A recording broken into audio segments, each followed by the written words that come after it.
Bom dia! Como é que vocês estão, pessoal? Mais um dia aqui comigo e com Kelinha para a lição da Escola Sabatina. Hoje nós estamos com sábado e domingo. Bom, gente, como vocês podem ver, a gente ficou triste porque não deu pra encerrar sexta-feira, né? Por motivo de força maior, né? Foi muito cansativo. Mas estamos já com a nova, né? Que ela tá linda, gente. Olha essa capa. Olha. Êxodo. Gente, ela tá linda, lindíssima, lindíssima. Mas agora, né? Vamos partir pro estudo? Vamos, Jonas? Vamos.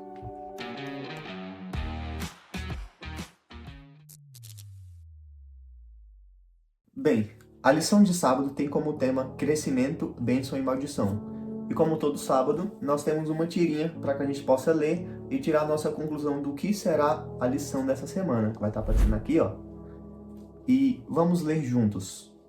Está cada dia mais difícil o trabalho aqui. Será que Deus nos esqueceu? Deus nunca esquece seu povo. Esse é um processo pelo qual temos que passar. Alguém avisa o processo que estamos confiando nele? Então, a gente vê na tirinha que tem três hebreus que parecem estar no Egito e são escravos. E estão comentando uns com os outros, se perguntando se Deus os esqueceu. E eu acho que, juntando isso da tirinha e juntando o título da lição, que é Crescimento, Bênção e Maldição, a lição dessa semana vai tratar o crescimento, as bênçãos do crescimento e as maldições também que vêm no crescimento. E o texto-chave dessa semana é Êxodo 1, que vai ter dois pontos chaves, que são os descendentes de Jacó no Egito e as parteiras desobedecem a Faraó. A primeira parte fala sobre como José e todos os seus irmãos e toda a sua família morreu, mas o povo hebreu foi refugiado para o Egito e conseguiu se multiplicar e ficou muito numeroso.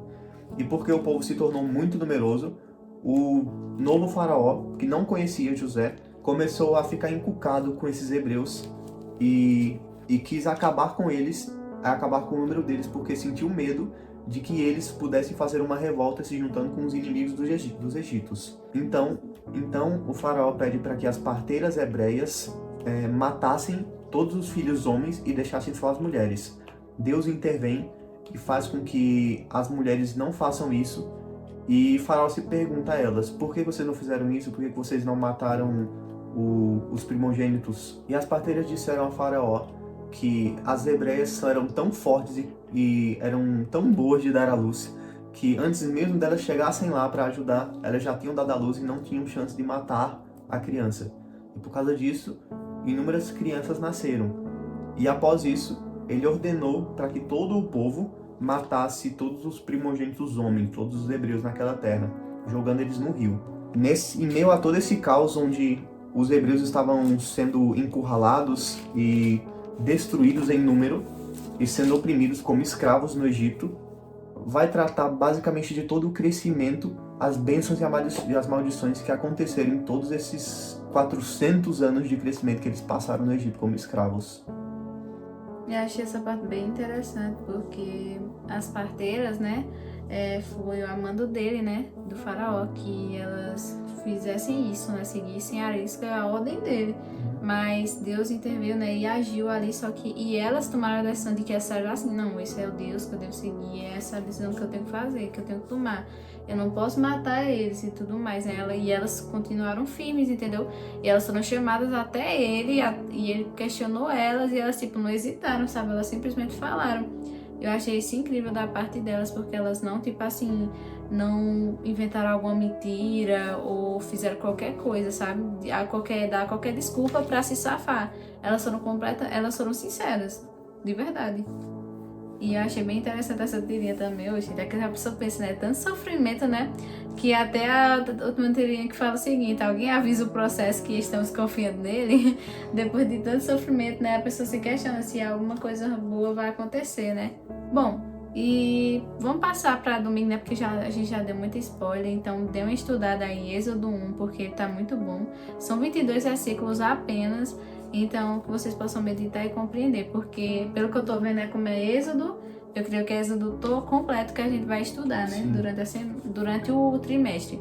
Então, é muito bom porque a gente foca nessas partes muito importantes. E domingo, tem como tema abençoados pelas maldições. E já começa fazendo uma pergunta bem interessante, que diz assim: você já viu algo crescer de modo impressionante, apenas em seguida as circunstâncias mudarem a ponto de parecer que tudo seria em vão?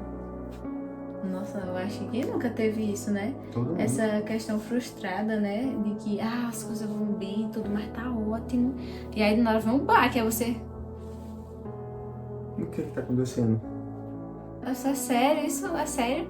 E aí vem baque em cima de baque, e a pessoa se pergunta: meu Deus, o que é que eu vou fazer aqui? Vai acontecer alguma coisa boa daqui mesmo? Eu pensava que já ia acontecer agora e parece que tá tudo desmoronando, né?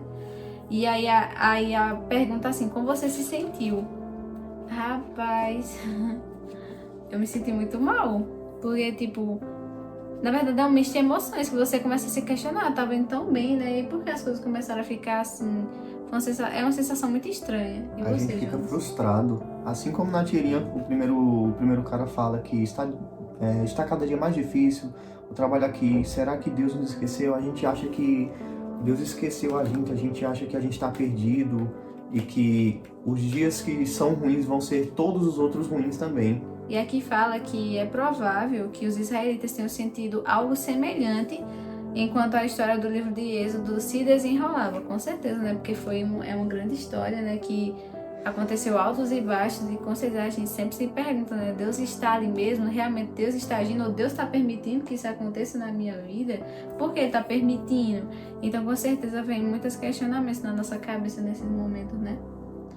E nos capítulos finais de Gênesis fala, né, que Deus disse a Jacó que não temesse deixar a terra prometida e se mudar, né, para o Egito com toda a sua família. E é bem interessante que ele fala que ele prometeu transformar sua descendência em uma grande nação naquele país. Essa promessa deve ter sido difícil para Jacó aceitar, considerando a história de sua família, porque seu pai, né, Isaac, havia esperado uma esposa sem jamais deixar Canaã. Seu avô Abraão havia ordenado expressamente que o servo Eliezer não levasse Isaac para fora da terra prometida, nem mesmo para encontrar uma esposa, gente. Coitado do bichinho. O bichinho, eu tenho que esperar, eu tenho que ser paciente. Tenho que ser paciente, porque se eu não for, né, não tem como eu sair daqui de qualquer forma, né? Se até o Abraão deixou um servo, né, pra ficar de olho nele. É bem complicado isso, mas é coisa que a gente tem que seguir, né? E aqui fala que para Abraão a terra prometida era mais importante do que os filhos que Isaac poderia ter. Esse princípio foi claramente transmitido à próxima geração, pois mesmo depois de viver no Egito 17 anos, Jacó fez seu filho José jurar que enterraria seu corpo em Canaã. E eu acho muito interessante essa parte, né? Que por mais que já tivesse feito tanto tempo, né, que ele estava lá, ele disse assim: por favor, faça isso por mim. E fez ele prometer isso, né? E quando Moisés tira o povo do Egito, eles levam os ossos de José no ossuário para levar para a terra prometida também. É interessante isso aí. E fala que de fato os israelitas se mudaram para o Egito e lá prosperaram. Os filhos de Israel se multiplicaram, como a gente estava conversando aqui, né? As coisas estavam se multiplicando, estava tendo muitos meninos e meninas e tudo mais, e teve aquele negócio faraó. E a terra se encheu deles. No entanto, isso era passado. As circunstâncias haviam mudado. Apesar do crescimento numérico, né, que estava tendo, ou talvez por causa dele, os israelitas agora eram oprimidos e perseguidos. Interessante, né, que quando acontece uma coisa boa, uma coisa ruim vem e quer derrubar, entendeu? Então é triste porque eles estavam tendo, né, esse grande número, só que por causa dele, causou essa questão da perseguição e eles eram oprimidos por causa disso, né? E Deus havia prometido que eles se tornariam uma grande nação, mas naquele momento parecia que eles estavam à beira da destruição, né? Aí a pessoa se questiona: Deus havia prometido isso, mas está acontecendo isso. Será que isso é verdade? Será que a gente entendeu certo? E vem tipo assim uma bomba de questionamentos pra gente, de que realmente se a gente tá fazendo certo, tá tomando a decisão certa, e as coisas realmente estão se desenrolando como realmente deveria, ou se era isso que Deus queria. Aí fica tipo uma bomba de questionamento na nossa cabeça. Só que o importante é a gente ter paciência, né? Que a gente sabe que Satanás vai agir de acordo com a vontade dele. Se ele vê uma brechinha ali que ele possa agir, que ele possa usar alguém para interferir, né? Ele vai usar. Mas a gente sabe que quando Deus toma uma decisão, quando ele promete uma coisa, ele tá ali para cumprir, né? E sem mais delongas, né? Que a gente não vai prolongar tanto aqui. A gente tem aqui o Mergulhando Fundo. Sempre tem, na segunda-feira, tem um QR Code. Vai estar saindo daqui e vindo pra cá. Exatamente. Para que você possa escanear e mergulhar mais fundo. Exatamente. E você vai ler essa partezinha, né, da história da redenção, que tem como tema o poder de Deus revelado.